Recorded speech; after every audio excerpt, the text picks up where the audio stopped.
You've probably heard the story about the two Jewish temples in Jerusalem, right? Well, in this explainer, we're going to show you why that's not even close to the full picture.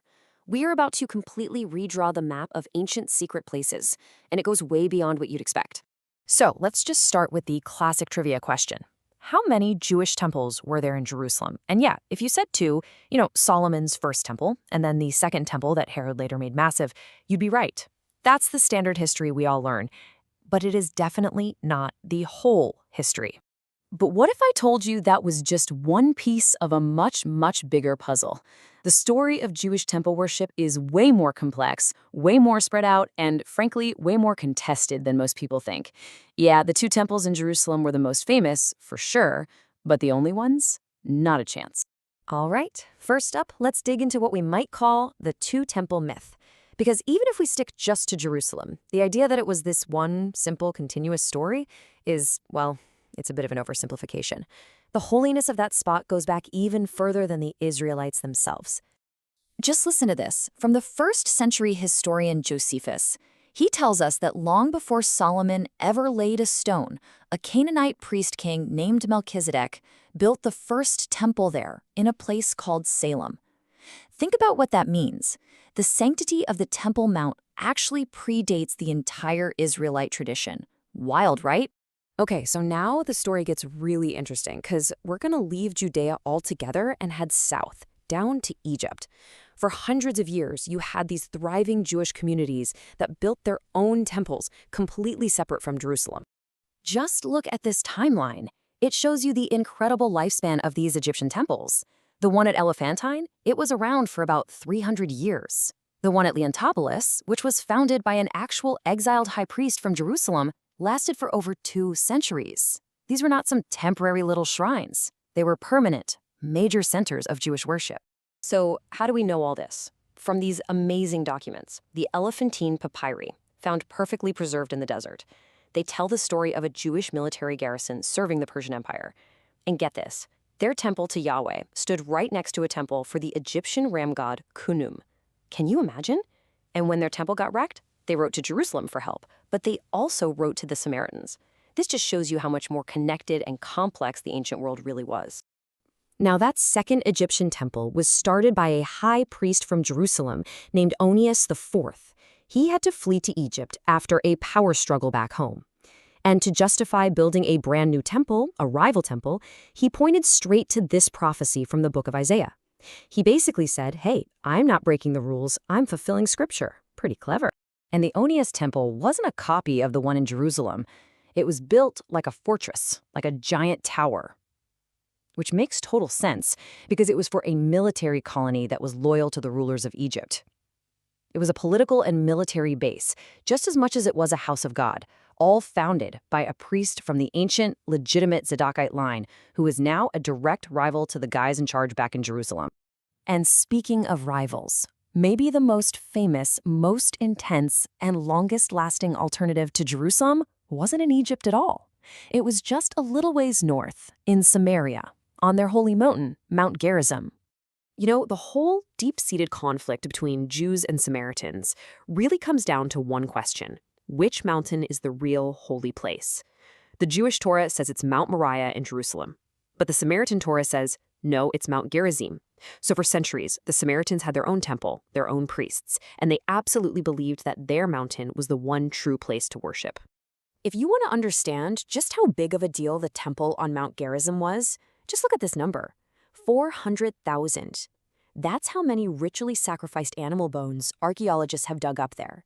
And we're not talking random bones. These are the charred remains of sheep, goats, cattle, and doves, all the animals specified in the Torah. This wasn't some tiny cult shrine. It was a massive, booming religious enterprise. So how did this permanent rivalry start? Well, it's a story full of politics and family drama.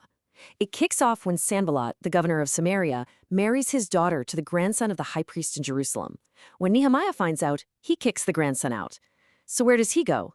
He runs to his father-in-law in Samaria. And Sanballat says, no problem, and builds him his very own temple on Mount Gerizim. It basically became a safe haven for any other priests who had a problem with the management in Jerusalem. Okay, for our last stop, we're going to jump forward a few hundred years. The temples in Egypt are gone, the Samaritan temple is gone, and the great Second Temple in Jerusalem has been destroyed by the Romans. All hope seems lost. But then, in one of the craziest twists in history, a pagan Roman emperor decides he's going to build a third Jewish temple. This guy is Emperor Julian. His Christian enemies called him Julian the Apostate. See, he was raised as a Christian, but he ended up rejecting the faith and launched this huge campaign to bring back paganism across the empire. And he found the perfect weapon to attack Christian theology: the ruins of the temple in Jerusalem. I mean, can you even imagine getting a letter like this? For centuries, Jews had been oppressed by Rome, and now the emperor himself is promising not only to let them back into Jerusalem, but to pay for the rebuilding of their holiest site. For the Jewish people, this must have felt like a miracle, an absolutely unbelievable reversal of fortune. But for the growing Christian community, this was an absolute nightmare.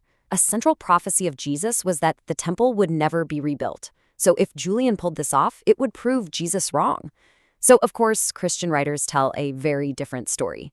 They write about earthquakes and fire shooting out of the foundations, a divine intervention from God himself that violently stopped the work, proving that he was on their side. So what was Julian really up to? It was basically a three-pronged attack. First, theological warfare. Rebuild the temple, and in doing so, disprove a core Christian claim. Second, a pagan revival. Julian saw the Jewish God as just another version of the universal creator God, and he wanted to bring back the ancient practice of animal sacrifice everywhere. And third, it was just smart politics. He was about to go to war with Persia, and he needed the Jewish community on his side. In the end, the project failed because Julian was killed in battle. But we have this one incredibly moving piece of evidence from that brief moment of hope. Carved right into the Western Wall from that exact time is this quote from the prophet Isaiah. It was clearly put there by a Jewish worker. You can just feel the joy, the absolute certainty that prophecy was coming true. A message of pure elation that stayed hidden for almost 1,600 years. So when you pull all these different stories together, what you get is a history that's so much richer, so much more complex than just two temples in Jerusalem.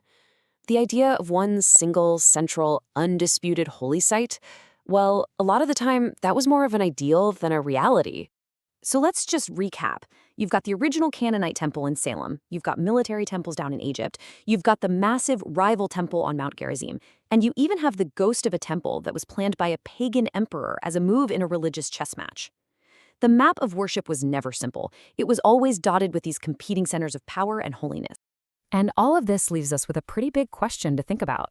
What is it really that makes a place holy? Is it a decree written in an ancient book? Is it the passionate belief of a community that worships there for centuries? Or is it maybe just the power of a story that manages to survive everything thrown at it? Something to think about. Thanks for watching.